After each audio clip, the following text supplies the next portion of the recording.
পয়লা জুলাই 2018 ভোর 7:30 বুরারি সন্তনগরের গুরচরণ সিং প্রতিদিন সকালে ললিতের সাথে মর্নিং ওয়াক করতেন। সেদিন ললিত এলেন না। গুরচরণ সিং একটু চিন্তিত হলেন। চন্দাওয়াত পরিবারের গ্রসারি শপও বন্ধ, যেটা প্রতিদিন ভোর 6টায় খুলত। তিনি বাড়ির দিকে গেলেন, দরজা খোলা। ভেতরে ঢুকলেন। প্রথম তলায় উঠে যা দেখলেন সেটা দেখে তিনি স্তম্ভিত হয়ে গেলেন। ছাদের গ্রিলে একটা বৃত্তের মতো ঝুলছে 9 জন, হাত বাঁধা, চোখে কাপড়, মুখে গামছা। আরেকজন ঝুলছেন বৃত্তের বাইরে। পাশের ঘরের মেঝেতে পড়ে আছেন একজন বৃদ্ধা। 11 জন, একটি পরিবারের 3 প্রজন্ম একটি রাতে। কি বিভৎস দৃশ্য! খবর ছড়িয়ে পড়ল মুহূর্তের মধ্যে। সারা দিল্লি, সারা দেশ। পুলিশ এলো, ফরেন্সিক টিম এলো, সাংবাদিকরা এলো। প্রশ্ন একটাই, কে মারল? কিন্তু তদন্ত যত এগোলো প্রশ্নটা আরো কঠিন হয়ে গেল। কারণ এটা খুব নয়, এটা আত্মহত্যা। 11 জন মানুষ নিজেরাই একসাথে মৃত্যুর দিকে হেঁটে গিয়েছিল। কিন্তু কেন? সেই উত্তর পাওয়া গিয়েছিল 11টি ডায়েরিতে। 2007 সাল থেকে 2018 সাল পর্যন্ত লেখা প্রতিটি পাতায় এমন কথা ছিল যা পড়ে তদন্তকারীরাও স্তব্ধ হয়ে গিয়েছিলেন। এই ডায়েরিগুলো ছিল একজন মৃত মানুষের নির্দেশ। অন্তত পরিবারটা তাই বিশ্বাস করত। আমি সব্যসাচী চক্রবর্তী স্বাগত জানাই অ্যানিম্যাট্রিক্স ক্রাইম সিনে। আজকের গল্প শুধু একটা মৃত্যুর গল্প নয়, এটা বিশ্বাসের গল্প, এটা ভয়ের গল্প, এটা একটা পরিবারের গল্প যারা ভালোবাসার মানুষটির কথায় চোখ বেঁধে মৃত্যুকে স্বাগত জানিয়েছিল। চন্দাওয়াত পরিবার স্থানীয়রা ভাটিয়া নামে চিনত। হরিয়ানার তোহানা থেকে দিল্লি এসেছিলেন বছর 30 আগে। বুরারি সন্তনগরে 3 তলা বাড়ি, সামনে গ্রসারি শপ, পাশে প্লাইউডের ব্যবসা। পরিবারের কর্তা ছিলেন ভোপাল সিং। 3 ছেলে 2 মেয়ে। বাড়িতে থাকতেন 3টি প্রজন্ম। মা নারায়ণী দেবী, বয়স 80, বিধবা মেয়ে প্রতিভা, বয়স 57, মেজ ছেলে ভুবনেশ, বয়স 50, স্ত্রী সবিতা ও 3 সন্তান নিয়ে। ছোট ছেলে ললিত, বয়স 45, স্ত্রী টিনা ওর ছেলে শিবমকে নিয়ে। প্রতিভার মেয়ে প্রিয়াঙ্কা, বয়স 33। এই মিলিয়ে মোট 11 জন। একটা বাড়িতে 3 প্রজন্ম।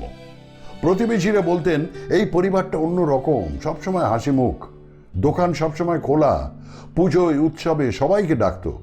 প্রিয়াঙ্কা মাত্র 10 দিন আগে এঙ্গেজড হয়েছিলেন। বিশাল অনুষ্ঠান হয়েছিল। বাইরে থেকে দেখলে এক আদর্শ পরিবার।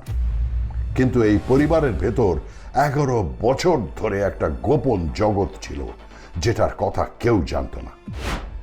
কি ছিল সেই গোপন জগতে? 2007 সাল পরিবারের কর্তা ভোপাল সিং মারা গেলেন।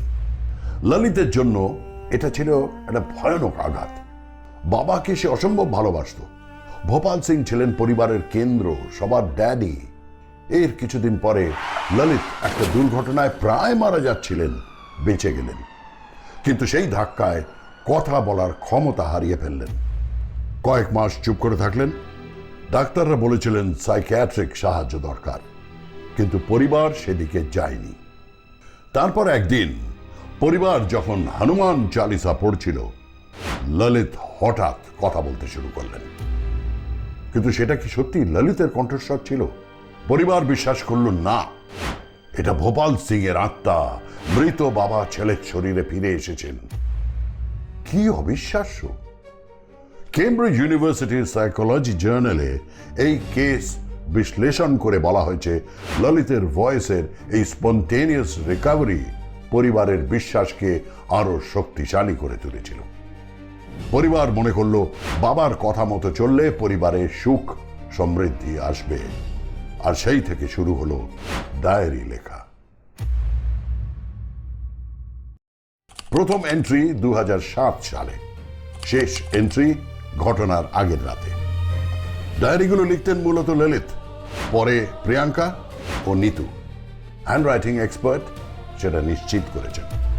ডায়েরিতে কি ছিল? ভোপাল সিং এর কথিত নির্দেশ, কিভাবে পুজো করতে হবে, কোন দিন কোন কাজ করা যাবে না, পরিবার কিভাবে চলবে, ব্যবসা কিভাবে বাড়বে। আর ডায়েরিতে বারবার একটা কথা আসতো, বড় তপস্যা, বট গাছের ঝুলন্ত শিকড়ের অনুকরণে একটি আচার। হিন্দু পুরাণে বট গাছ পবিত্র।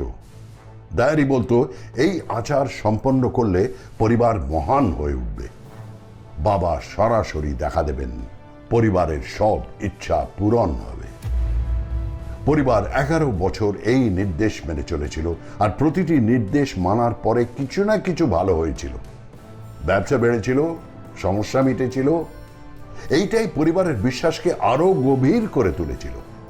কিন্তু শেষ ডায়েরিতে লেখা বড় তপস্যার নির্দেশটা ছিল আলাদা।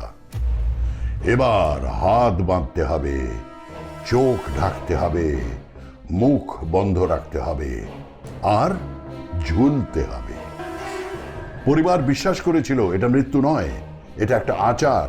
বাবা শেষ মুহূর্তে এসে সবাইকে বাঁচাবেন। এটা গা শিউরে ওঠার মতো বিশ্বাস। 30 জুন 2018 দিনটা স্বাভাবিকভাবেই শুরু হয়েছিল। দোকান খুলেছিল, ব্যবসা হয়েছিল। সিসিটিভি ফুটেজ দেখাচ্ছে 28 জুন ললিতের স্ত্রী টিনা আর ছেলে শিবম 4টে চেয়ার কিনেছিল। 30 জুন রাত 9:30 নিতু আর টিনা কিছু সরঞ্জাম নিয়ে বাড়িতে ঢুকছে। রাত 10:30 শিবম প্লাইউড শপ খুলে একটা তারের বান্ডিল ওপরে নিয়ে গেল। পরিবার প্রস্তুত হচ্ছিল, কিন্তু কেউ ভয় পাচ্ছিল না, কেউ পালাচ্ছিল না, কেউ প্রতিবাদ করছিল না। সবাই জানতো কি হতে চলেছে। সবাই বিশ্বাস করত এটা শেষ নয়, এটা শুরু। বাবা আসবেন, সব ঠিক হয়ে যাবে। রাতের কোনো একটা সময় পরিবারের 11 জন সদস্য একসাথে প্রথম তলায় জড়ো হলো। 80 বছরের নারায়ণী দেবীকে পাশের ঘরে শুইয়ে দেওয়া হলো। বাকিরা ডায়েরির নির্দেশ মতো নিজেদের প্রস্তুত করলেন। হাত বাঁধলেন, চোখ ঢাকলেন, মুখ বন্ধ করলেন, আর তারপর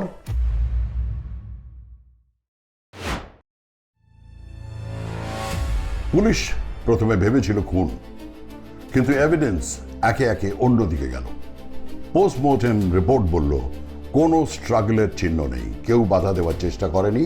সিসিটিভি ফুটেজ দেখালো পরিবার নিজেরাই সব সরঞ্জাম কিনে এনেছিল। আর 11টি ডায়েরি, সেগুলো পড়ে তদন্তকারীরা স্তব্ধ হয়ে গেলেন। 2007 থেকে শুরু 11 বছরের নির্দেশ, শেষ পাতায় বড় তপস্যার পুরো বিবরণ। দিল্লি পুলিশের crime branch joint commissioner Alok Kumar বললেন, সিসিটিভি ফুটেজ এবং ডায়েরির কন্টেন্ট একসাথে মিলিয়ে পরিষ্কার যে এটা গণ আত্মহত্যা। সাইকোলজি বিশেষজ্ঞরা বললেন এটা শেয়ার্ড সাইকোটিক ডিসঅর্ডার বা ফলি এডু, এইটার এক্সট্রিম কেস। একজনের ডিলিউশন পুরো পরিবারে ছড়িয়ে গিয়েছিল। ললিত ছিলেন সেই কেন্দ্র। তার বিশ্বাস, তার কর্তৃত্ব, তার নির্দেশে পরিবার চলত। কিন্তু একটা প্রশ্ন থেকে গেল, পরিবারের বড় ছেলে দীনেশ সিং চন্দাওয়াত, যিনি রাজস্থানে থাকতেন, তিনি বিশ্বাস করতে পারলেন না। বললেন এটা খুন। যদি ললিত আর তার স্ত্রী এটা করেই থাকে, তাহলে তাদের হাত খোলা থাকতো, বাঁধা নয়। এই প্রশ্নের উত্তর আজও সম্পূর্ণভাবে দেওয়া হয়নি। এই গল্পে একটা কথা বারবার ভাবায়, এরা কেউ পাগল ছিলেন না। এরা এডুকেটেড ছিলেন, সফল ছিলেন, সমাজে পরিচিত ছিলেন। প্রিয়াঙ্কার বয়স ছিল 33। 10 দিন আগে তার এঙ্গেজমেন্ট হয়েছিল। সেই অনুষ্ঠানে পুরো পাড়াকে নেমন্তন্ন করা হয়েছিল। বিয়ের স্বপ্ন দেখছিলেন। সবচেয়ে ছোট শিবমের বয়স ছিল মাত্র 15, আর সবচেয়ে বড় নারায়ণী দেবীর বয়স ছিল 80। তিনি হয়তো সম্পূর্ণ বুঝতেও পারেননি কি হচ্ছে। কেমব্রিজ সাইকোলজি জার্নাল বলছে এদের প্রত্যেকে জানতো কি হতে চলেছে, কিন্তু তারা ভয় পায়নি, কারণ বিশ্বাস করেছিল শেষ মুহূর্তে বাবা এসে সবাইকে বাঁচাবেন। বাবা আসেননি। এই ঘটনা শেষ করার আগে আমি 3টি কথা বলতে চাই। প্রথমটা হলো, বিশ্বাস কখন বিপজ্জনক হয়। ললিত একা এটা করেননি। পরিবারের প্রতিটি মানুষ স্বেচ্ছায় তার কথা মেনে নিয়েছিল। 11 বছর ধরে প্রশ্ন করেনি, বাইরে কাউকে বলেনি। একজন মানুষের ডিলিউশন যখন পুরো পরিবারের জন্য সত্যি হয়ে যায় তখন ঘর থেকেই বিপদ আসে। দ্বিতীয়টা হলো মেন্টাল হেলথকে এই সমাজে এখনো লুকোনোর বিষয় মনে করা হয়। ডাক্তার বলেছিলেন ললিতের সাইকিয়াট্রিক হেল্প দরকার, পরিবার সেদিকে যায়নি, হয়তো লজ্জায়, হয়তো ভয়, হয়তো অস্বীকারে। যদি সেদিন সাহায্য নেওয়া হতো 11টা জীবন বাঁচত। তৃতীয়টা হলো প্রিয়াঙ্কার কথা। 33 বছর বয়স, 10 দিন আগে এঙ্গেজমেন্ট হয়েছে, সামনে বিয়ে, সংসার, ভবিষ্যৎ, কিন্তু পরিবারের বিশ্বাসের সাথে তিনিও চলে গেলেন। একটা তরুণীর এই জীবন শুধু একটা ডিলিউশনের কারণে। আমি সব্যসাচী চক্রবর্তী কথা বলছিলাম বুরারি গণমৃত্যু 2018 নিয়ে। বুরারি সন্তনগরে এই বাড়িটা এখনো আছে, পাড়া এখনো আছে, কিন্তু চুন্দাওয়াত পরিবারের গ্রসারি শপ আর খোলে না। দিনেশ সিং চুন্দাওয়াত পরিবারের একমাত্র জীবিত সদস্য আজও বিশ্বাস করেন এটা। তার প্রশ্নগুলো অমীমাংসিত। বারবার একটা প্রশ্নই উঠে যায়, ললিত বা তার স্ত্রীর হাত কে বাঁধল? আর যে 11 জন সেই রাতে ঘরের ভেতরে শেষ রাত কাটিয়েছিলেন তারা বিশ্বাস করেছিলেন বাবা আসবেন, মুক্তি আসবে, মহানতা আসবে। সেই মুক্তি কখনোই এলো না। আপনি কি মনে করেন এই মৃত্যুগুলো আটকানো যেত? নিচে কমেন্ট করুন, এই গল্প শেয়ার করুন, লাইক করুন, সাবস্ক্রাইব করুন অ্যানিম্যাট্রিক্স ক্রাইম সিনে। আবার দেখা হবে পরের অপরাধের গল্পে।